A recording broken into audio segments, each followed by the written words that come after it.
Puss in Boots.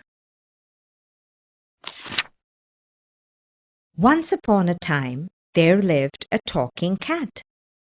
One day the cat said to his master, who was a poor miller's son, "Give me a hat, a pair of boots, and a bag, and I have a plan to make you rich and famous." Puss in Boots, as he was called, was a smart cat.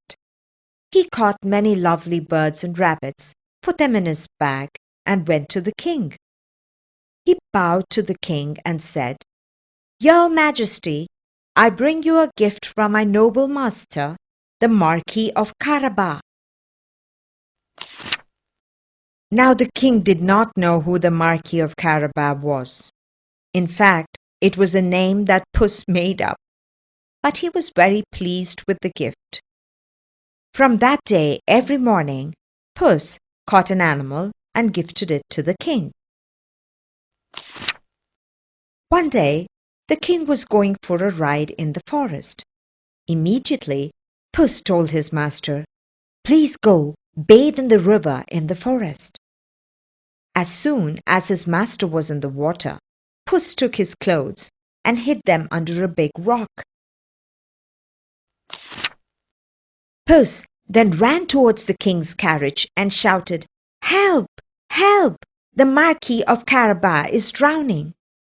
When the king heard that the kind Marquis, who had given him so many gifts, was in danger, he sent his men to save him. Puss then added, "While my master was in the water, some thieves ran away with all his clothes and his carriage." At once the king gave him grand clothes to wear and invited him to ride in his carriage. Now the miller's son looked like a real prince.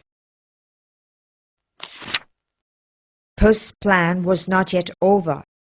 He ran ahead of the king's carriage and said to everybody on the road, "If the king asks you who you work for, you must say that you work for the kind Marquis of Carabas." So when the king and the miller's son came by, all the workers waved and cheered.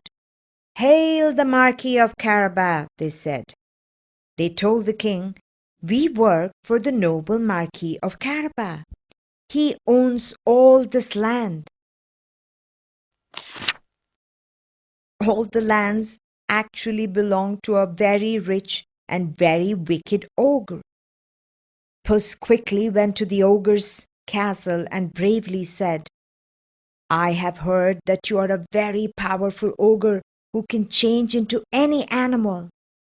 Can you change into a tiny animal like a mouse?"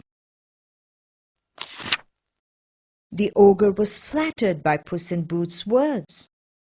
"Of course I can. I'll show you right away," he said, and turned into a tiny brown mouse. In a flash, Puss jumped on him and ate him up in one big bite. The castle now belonged to his master. By then, the king's carriage had reached the beautiful castle. "Welcome to my master's castle," said Puss. The king was very impressed. "The Marquis of Carabas is a great man," he thought. "I shall get my daughter married to him at once." So, thanks to clever Puss in Boots, the poor miller's son became the rich, famous Marquis of Carabas. As for Puss, he lived happily like a prince in the castle and never had to hunt for a mouse ever again.